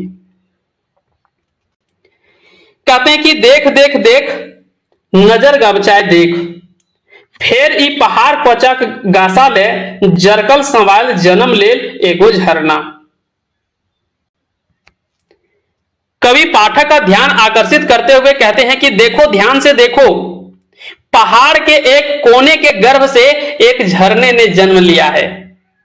यहां झरने का जन्म किसी साधारण घटना की तरह नहीं बल्कि एक नई चेतना या आंदोलन के अंकुरित होने की तरह दर्शाया गया है। कई बार होता है कि हम लोग सब बिल्कुल एकदम सुस्त हो गए हैं और तभी एक अचानक से एक व्यक्ति जो वो पूरे जोश के साथ में हाथों में लिए हुए लड़ने के लिए वो पूरा उत्साह के साथ में सामने अगर आ रहा हो, तो ठीक वैसे ही यहाँ पे एक झरना को दिखाया गया है। कहते हैं कि देखो देखो देखो, नजर ध्यान से देखो, है ना, नजर गबचाए के देख मतलब ध्यान से देखो, फिर ई पहाड़ कोचक गासा ले मतलब एक पहाड़ के एक कोने के गर्भ से एक झरने ने जन्म लिया है। जरकल सवाइल जन्म लेल एगो झरना। बुद्धेक आस पूर्वे खातिर बिरसा उलगुलान जगवे खातिर मुक्तिक डहर खोजे ले सोझाए गेल झरना। कहते हैं यहां पे कवि झरने का जन्म का उद्देश्य बताते हैं कि यह झरना भगवान बुद्ध की आशाओं, जहां पे शांति, ज्ञान, करुणा आदि को पूरा करने और भगवान बिरसा के उलगुलान यानी महान क्रांति की भावना को फिर से जगाने के लिए पैदा हुआ है। मुक्ति डहर खोजे ले सोझाए गेल झरना। यह झरना यानी जन आंदोलन मुक्ति का रास्ता खोजने के लिए आगे बढ़ चला है। उठाने न भाने गिरल बजरल कांटा कुसा उखाड़ल, है ना। आगे कहते हैं कि उठाने न भाने गिरल बजरल कांटा कुसा उखाड़ल जनशक्ति मोहड़ा लय चलल चलते चलल। कहते हैं यह आंदोलन ऊंची नीची पथरीली राहों से गुजरता है, अपने रास्ते के कांटों और झाड़ियों को उखाड़ फेंकता है। यह जनशक्ति का रूप लेकर के निरंतर आगे बढ़ता रहता है। यह आंदोलन प्यासे लोगों की प्यास बुझाता है, गीत गाता है और बिना किसी बाहरी सहारे के अपनी राह पर चलता है। टोटवासल मानुष के पियास मेटवल गीत गावल निराधार चलल। कि टोटवासल मतलब प्यासे लोगों को प्यास बुझा रहा है ना। गीत गावल निराधार चलल, कहते हैं कि गीत गाता है और बिना किसी बाहरी सहारे के अपनी राह पर चलता रहता है। आगे कहते हैं कि नजीके चाहते ले ई जनशक्ति अटकावे ले, जुट गेला खाकी खादीधारी मुदा भेला हताश। अबे कोशिश करता गणेश और ओकर मूसा केले ना की ओते दोरे की काम। भूये माटी भगवान बना लेता और चारों बाट घूर जेता। अब यहां पे कहते हैं कि जब यह जनशक्ति आगे बढ़ती है, कहते हैं कि जब यह झरना आगे बढ़ता है, मतलब जब यह जनशक्ति आगे बढ़ता है तो उसे रोकने के लिए खाकीधारी मतलब पुलिस प्रशासन और खाकीधारी नेता जो है ये एकजुट हो जाते हैं। लेकिन इस आंदोलन की ताकत के सामने वे हताश होकर के असफल हो जाते हैं। अब यहां पे कवि एक व्यंग्य करते हुए नए तरह से दुश्मन का वर्णन करते हैं। कहते हैं कि गणेश और उनका चूहा जो है ना, दरअसल ये शब्द किसके लिए इस्तेमाल किया गया है? यहां के शोषक वर्गों के लिए। कहते हैं कि अब ये गणेश और चूहा है ना, कवि कहते हैं कि अब ये दोनों इसे रोकने की कोशिश करते हैं। क्यों? क्योंकि वे सीधी टक्कर लेने के बजाय चालाकी का रास्ता अपनाते हैं। कहते तुम्हारे नजर के सामने वो सीधा नहीं आएंगे। आपको नेता बोल देंगे कि हाँ हम तो आपके साथ हैं, और सामने फोन करके पुलिस को बगल से बोल देगा कि सबको लाठी से पीटो। कोई अगर बदमाशी कर रहा है, कोई अगर आगे बढ़ने का प्रयास कर रहा है तो उसको पूरा जैसे मारना है, जैसे नियंत्रित करना है, उसको पूर्ण रूप से नियंत्रित करो। तो वही गणेश और चूहा यहां पे ऐसे व्यंग्यात्मक रूप से यहां पे कवि कहते हैं कि अब ये दोनों रोकने की कोशिश करेंगे। वे सीधी टक्कर लेने के बजाय चालाकी का रास्ता अपनाते हैं। वे सोचते हैं कि इतनी मेहनत क्यों करें, यही जमीन पर मिट्टी का भगवान बनाकर उसकी परिक्रमा कर लेंगे और विजेता बन जाएंगे, जैसे गणेश जी ने अपने माता पिता की परिक्रमा करके दुनिया का चक्कर लगाने की शर्त जीती थी। कवि आगे कहते हैं कि हमारे देश में खुद भगवान बनने और दूसरों को भगवान बनाने का बड़ा जोर है। भूये माटी भगवान बना लेता और चारों बाटे घूर जेता। तीनों लोग एक जतरावा करता और सोना चांदी मेडलो पैता। किला न कि भगवान बने कर बनवे हमर देश में बड़ी जोर। क्योंकि हमारे देश में भगवान बनना और बनने और बनाने के लिए काफी जोर दिया जाता है। क्यों? आखिर खाइता कैसे, आखिर में वो खाएंगे कैसे? ये सब तो कोरही परे करजन खाए खायल हिसकायल और जानत सलाम करे ले। फिर अड़गुड़ देखा मूसा महाराज खैता तो कमे मुदा धाने कपासे एक करता। अब आगे कहते हैं कि हमारे देश में खुद भगवान बनने और दूसरों को भगवान बनाने का बड़ा जोर है। मतलब ये लोग आलसी होते हैं और दूसरों की कमाई खाने की आदी होते हैं। हाँ, दूसरे की कमाई खाने के आदी होते हैं, मतलब इनको आदत लग चुकी होती है। कवि चूहे का प्रतीक पर ध्यान केंद्रित करते हुए कहते हैं कि जो भ्रष्टाचार और छोटे स्तर पर होने वाली बड़ी बर्बादी का प्रतीक है। वे कहते हैं कि चूहा महाराज खाएंगे तो कम, लेकिन पूरे धान और कपास को बर्बाद कर देंगे। एकरी कहथिन मूसपनी, और इसी बर्बादी को क्या कहते हैं? मूसपनी कहते हैं। दांत जैसे पजा और चौखाए कि एक दिन गणेश के दांतों से ओकर दांत बोर भय जाए कि तावो दुइयो दलाल के झरना अटक जाए।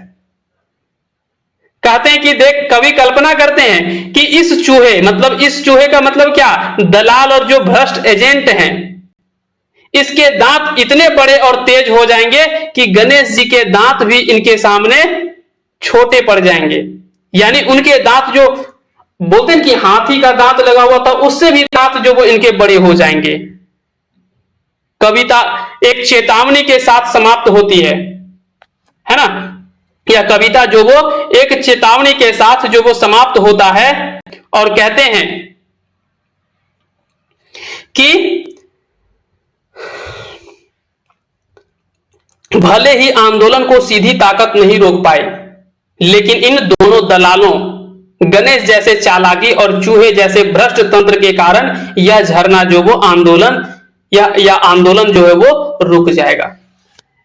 कहते हैं कि झरना को सीधा नहीं रोका जाएगा, है ना, सीधे आकर के इस आंदोलन को, जन आंदोलन को सामने से नहीं रोका जाएगा, लेकिन इन दोनों लोग मिलकर के, है ना, एक दलाल और दूसरा चालाक, गणेश जैसे चालाकी मतलब दलाल, और दूसरे जो भ्रष्ट तंत्र है यहां का, ये सभी मिल, इसी के कारण से यह जन आंदोलन जो वो एक दिन रुक जाता है।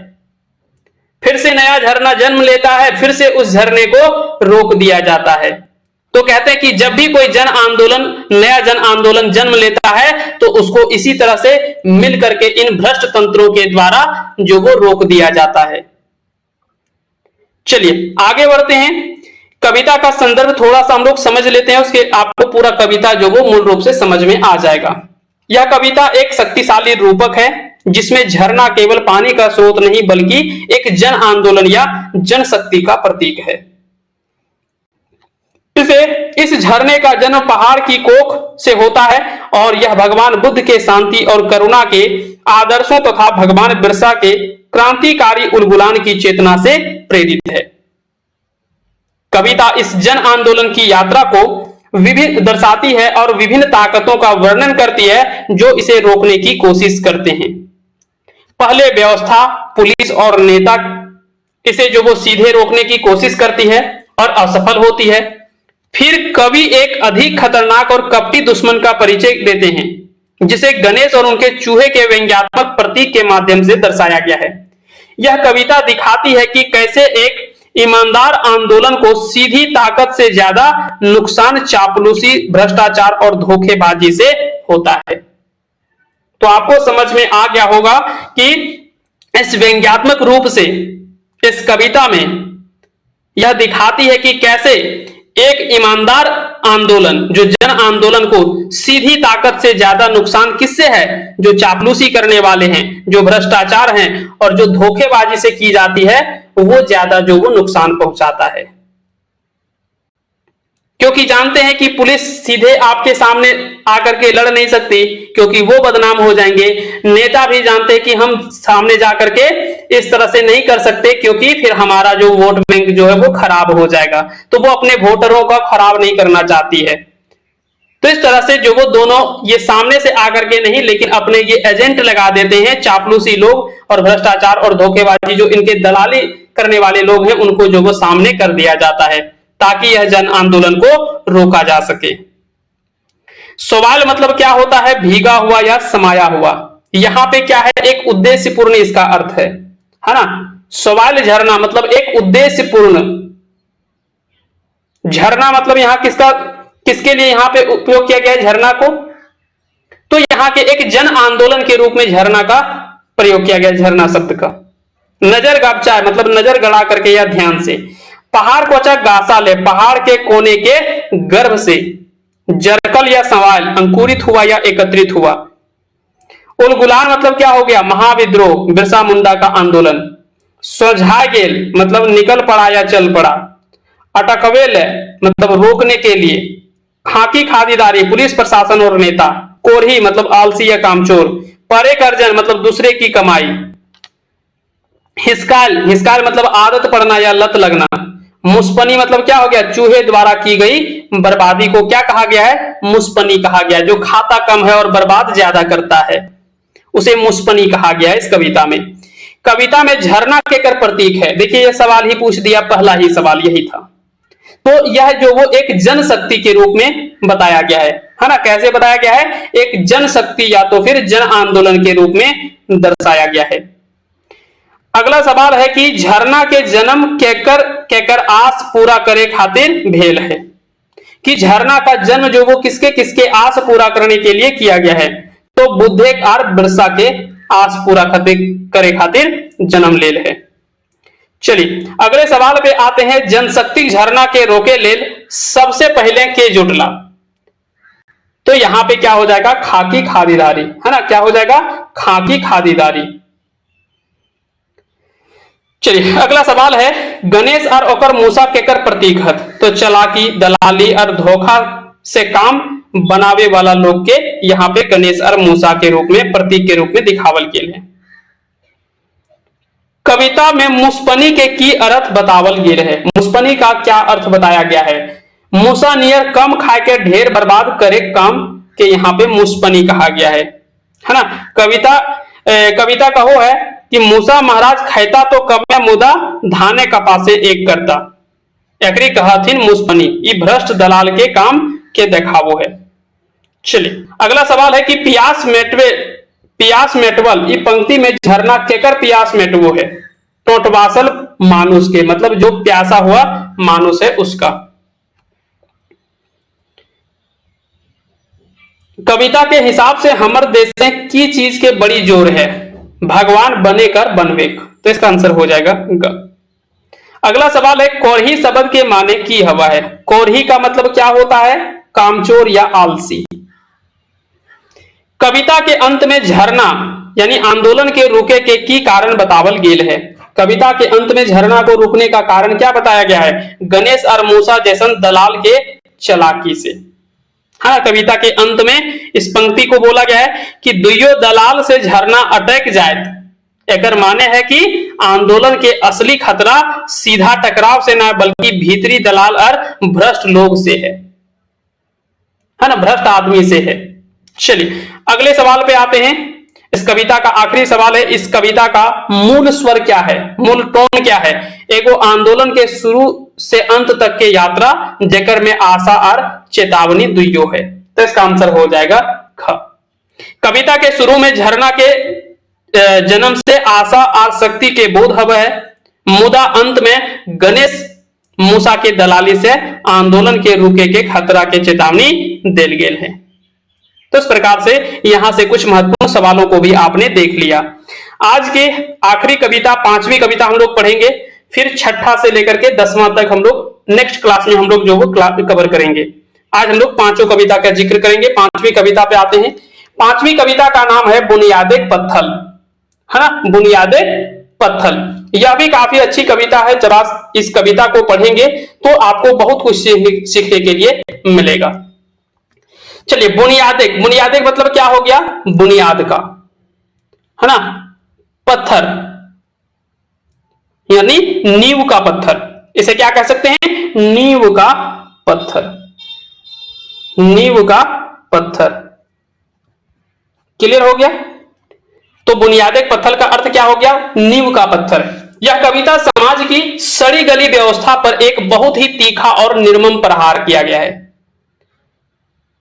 कवि एक समाज सुधारक की दृष्टि से समाज की जांच करते हैं और उसमें व्याप्त 4 प्रमुख बुराइयों को वो पाते हैं: अंधविश्वास, जातिवाद, वर्ग शोषण और पित्ती सत्ता। ये सभी का पर्दाफाश जो वो इस कविता के माध्यम से किया गया है। कविता का शीर्षक ही है बुनियादे पत्थर, मतलब नींव का पत्थर, जो अत्यंत महत्वपूर्ण है, क्योंकि कवि का उद्देश्य सिर्फ आलोचना करना नहीं है, बल्कि वे इस पुरानी और जर्जर हो चुकी सामाजिक इमारत को पूरी तरह से ध्वस्त करके सभी लोगों को एकजुट होकर एक नए स्वस्थ और समता मूलक समाज का यानी नींव का पत्थर बनने का आह्वान करते हैं। यह कविता विध्वंस और नवनिर्माण का एक क्रांतिकारी गीत के रूप में माना जा सकता है। चलिए हम लोग कविता को समझते हैं, एक एक करके एक एक लाइन हम लोग समझने का प्रयास करेंगे। नजर गबचाए हेरे गले, है ना, कहते हैं कि नजर गबचाए हेरे गले सुप्ति से चुंदी तक देखे पावा हो ई परियक समाजे भोरल है 33 करोड़ खाम ख्यालिक देवता थान। कवि कहते हैं कि अगर इस समाज को ध्यान से ऊपर से नीचे तक, सुप्ति से चुंदी तक, सुप्ति मतलब हो गया पैर का सबसे निचला हिस्सा, चुंदी हो गया मतलब सर का सबसे टिक्की होता है, चुंदी उसी को कहा गया, सर का सबसे ऊपर हिस्सा। तो नीचे से लेकर के ऊपर तक देखा जाए तो यहां यह 33 करोड़ मनमाने और तर्कहीन देवी देवताओं के स्थानों से भरा पड़ा है। यहां हर दिन लोगों के दिमाग पर बालू की कमजोर दीवार की तरह मिट्टी के भूत भगवान जो वो बना दिए जाते हैं।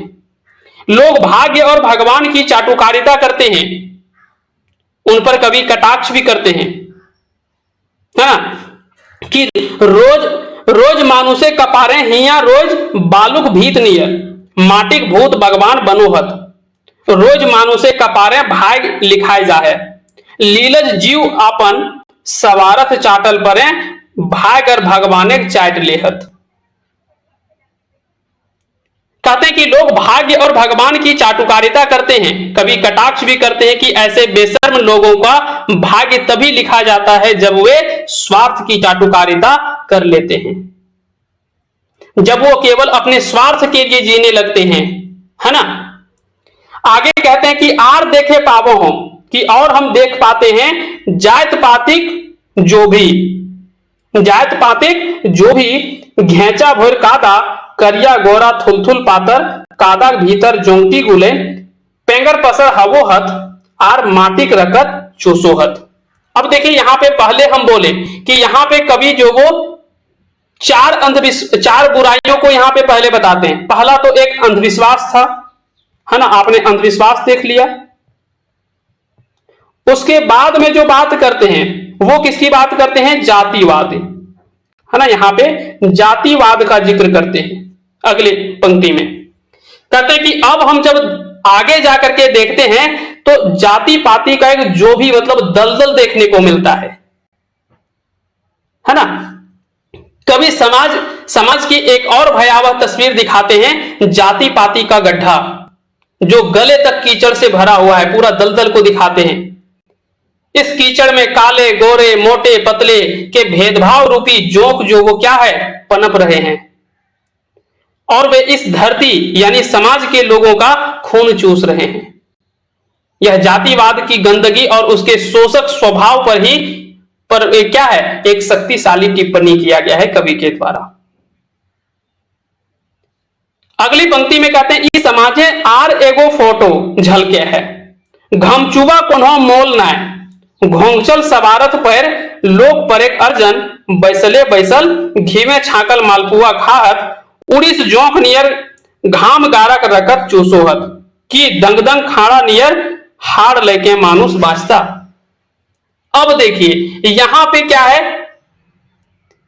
कभी इस समाज में वर्ग शोषण की बात करते हैं,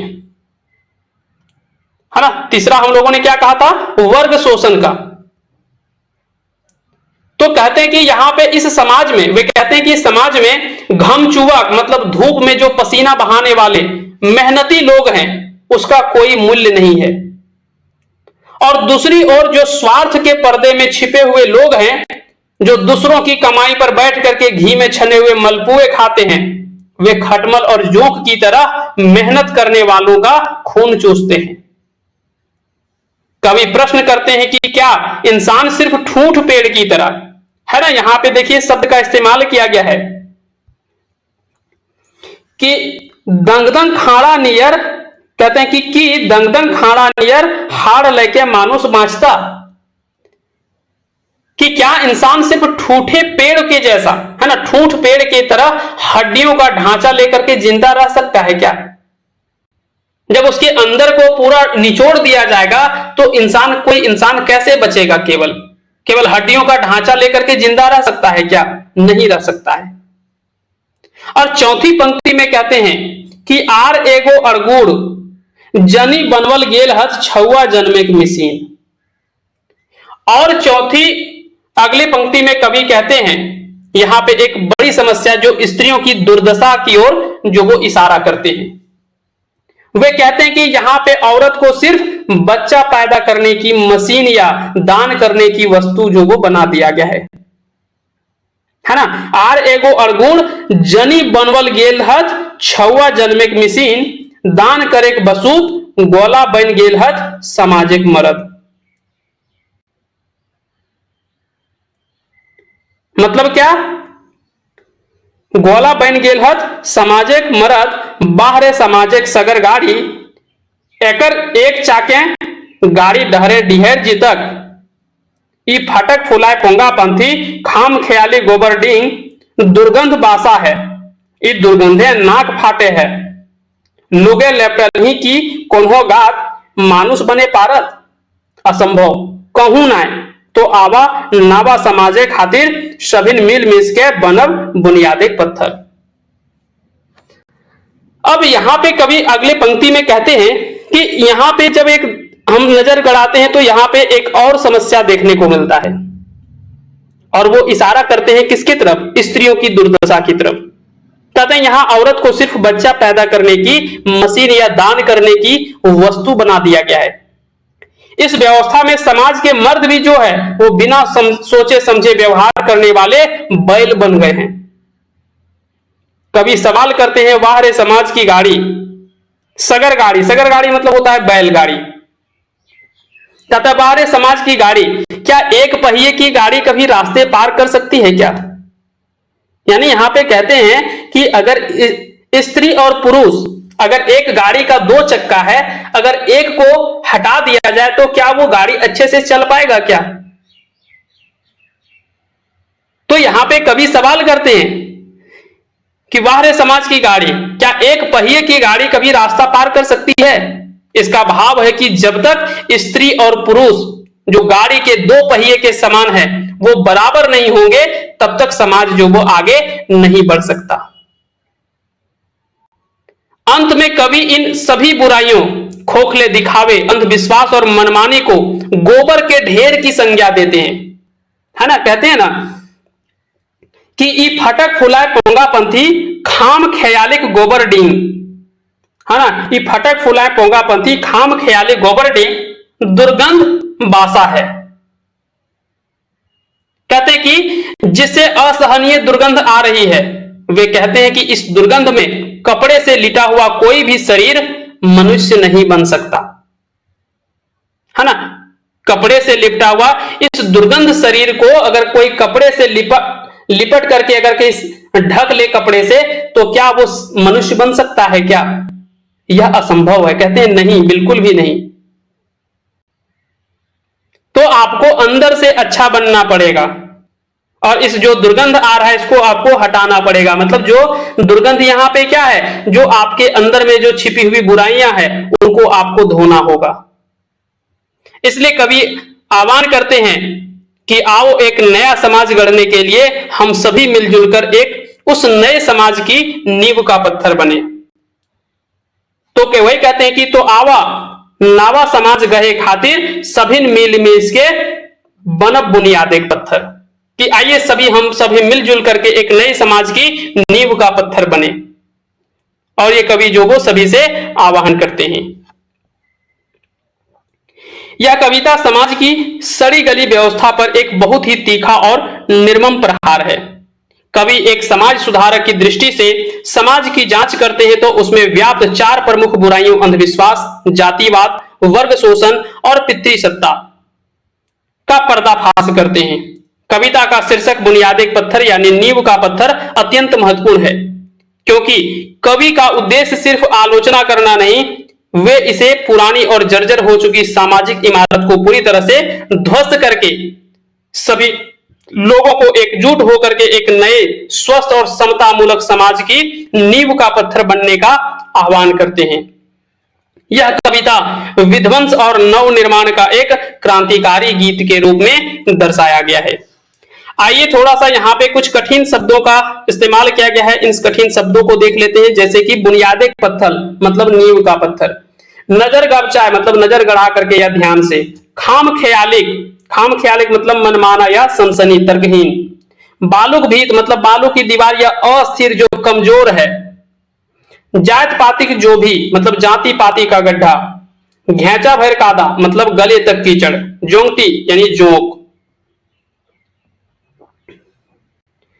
घमचुवक मतलब धूप में पसीना बहाने वाला या मेहनत कश, घोंघचल मतलब छिपा हुआ या ढका हुआ, छुआ जन्मे मशीन बच्चा पैदा करने वाली मशीन, सगर गाड़ी मतलब बैलगाड़ी, पोंगापंथी मतलब अंधविश्वास और रूढ़िवाद, गोबरडिंग मतलब गोबर का ढेर। आइए कुछ सवालों को देखते हैं इस कविता से। कविता में बुनियाद एक पत्थर बने आह्वान केकर खातिर करल गेल है, तो नावा समाज गढ़े खातिर, केकर खातिर करल गेल है, नावा समाज गढ़े खातिर, तो इसका आंसर हो जाएगा ग। सवाल है कि कवि जात पाति के तुलना केकर से करल हत, जाति पाति की तुलना किससे किए हुए हैं, तो घेचा भर कादा वाला जोगी से, है ना? कि यहां तो एकदम गले तक जो वो क्या बना हुआ है, कीचड़ से सना हुआ आपको मिल रहा है, वहां पे इंसान जो वो दलदल में फंसा हुआ है ऐसा लग रहा है। अगला सवाल है, कवि के मुताबिक इस समाज में जनी के की बनवल गेल है। यहाँ पे स्त्री को जो वो क्या बनाया गया है, तो यहाँ पे छुआ जन्मे मिशीन और दान करे बसूत बनावल गेल है। अगला सवाल है, एक चाके गाड़ी केकर प्रतीक है। एक चाके गाड़ी किसका प्रतीक है, एगो ऐसा समाज में जेकर में जनी मर्द बराबर ना है। अगला सवाल है कि कविता में खाम ख्यालिक शब्द केकर लेख प्रयोग भेल है। खाम ख्याली का शब्द का प्रयोग किसके लिए किया गया है, तो बता दे कि ये देवता थान लेल, देवता के थान लेल यहाँ पे इसका जो वो प्रयोग किया गया है। अगला सवाल है, कविता के हिसाब से के घी छाकल मालपुआ खाहत। कविता के हिसाब से कौन जो है वो घी छाकल मालपुआ खा रहा है, जे बैसले बैसल परेग अर्जन पर जियात। तो वैसे लोग जो दूसरे के अर्जन पर जीते हैं वैसे लोग घीवे छाकल मलपुआ खाहत। कवि समाज के सड़ल गलल व्यवस्था के तुलना अंत में केकर से करोहत, तो दुर्गंध देने वाला गोबर डिंग से, गोबर का ढेर से करते हैं, है ना। तो इस समाज के सड़े गले व्यवस्था को किससे तुलना करते हैं, तो दुर्गंध देने वाला गोबर का ढेर से करते हैं तुलना। सवाल है, घमचुआ शब्द के सही माने की है। घमचुआ मतलब हो गया धूप में पसीना बहाने वाला या फिर मेहनती लोगों को जो वो घमचुआ कहा जाता है। क्लियर हो गया, तो यहाँ पे धूप में पसीना बहाने वाले मेहनती लोगों को घमचुआ कहा गया है। अगला सवाल है कि जोंगटी गुलेन माटिक रकत चूसोहत, या जोंगटी केकरा कहल गेल है। तो यहाँ पे जोंगटी किसे कहा गया है, ये जोंगटी कहा गया है जात पातिक व्यवस्था में शोषण करे वाला के। तो जाति पाति के व्यवस्था में शोषण करने वाले लोगों को क्या कहा गया है, जोंगटी कहा गया है, जोग कहा गया है। चलिए अगला सवाल है और आज के इस सेशन का आखिरी सवाल है, इस कविता के मूल संदेश की है। इस कविता का मूल संदेश क्या है, तो बता दें कि इस कविता का जो मूल संदेश है वो समाज में अंधविश्वास, जाति पाति, शोषण को खत्म करके एक नए समाज या नए व्यवस्था बनाने के लिए यहाँ पे आह्वान किया गया एक गीत के रूप में शामिल है। तो इस कविता का मूल संदेश यही है कि समाज में फैले हुए अंधविश्वास, जाति पाति, नारी शोषण, ये सभी जो फैला हुआ है उस चीज से ऊपर उठ करके और एक नए व्यवस्था बनाने के लिए यहाँ पे बोला गया है। तो कविता समाज के सभी बुराई के एक एक करके दिखावो है और अंत में सभी के मिल के बुनियादी पत्थर बन के एगो नावा सुथर समाज गढ़े लेल आह्वान करो है। तो इस प्रकार से इस पूरे कविता को आपने सीखा। अब बाकी के अगले कविता को हम लोग छठे कविता से हम लोग अगले क्लास में कवर करेंगे। आज के सेशन में हम लोग केवल 5 कविता को पढ़ रहे हैं और उम्मीद करते हैं कि आज का ये सेशन आप सभी को अच्छे से समझ में आया होगा। बाकी के अगले क्लासेस हम जल्दी 6 से लेकर के 10 तक के अगली कविता सेशन में हम लोग कवर करेंगे, फिर 11 से लेकर के 15 तक, फिर 16 से लेकर के 20 तक और फिर 21 से लेकर के 25 तक। तो ये 4 क्लासेस और आपके आएंगे। उसके बाद में तातल और हिमाल के 25 कविता को हम लोग कवर कर लेंगे। तो इस तरह से पूरा क्लासेस आपका कंप्लीट हो जाएगा। ये 2 दिन में आपका सभी क्लासेस आ जाएंगे, है ना। एक दिन में 2 क्लासेस आएगा तो आपका 2 दिन में ये पूरा सिलेबस, ये भी जो तातल हिमाल भी कंप्लीट हो जाएगा। उसके बाद में हम लोग आ जाएंगे सोंध माटी पे। सोंध माटी में बता दें कि आपको 31 कविता पढ़ने के लिए दे रखा है ना। सोंध माटी में आपको 31 कविता पढ़ने के लिए दे रखा है। वहां पे भी हम लोग देख लेंगे जिस तरह से सुविधा होगा कविता के हिसाब से। अगर लंबी कविता होगी तो 5 कविता करके, अगर छोटी छोटी कविताएं होंगी तो 10 कविता करके हम लोग कवर कर लेंगे। जैसे सुविधा हो वैसे करके हम लोग धीरे धीरे करके कंप्लीट कर लेंगे। तो फिलहाल के लिए इतना ही, मिलते हैं हम लोग अगले सेशन में। तब तक के लिए आप सभी को बहुत बहुत धन्यवाद।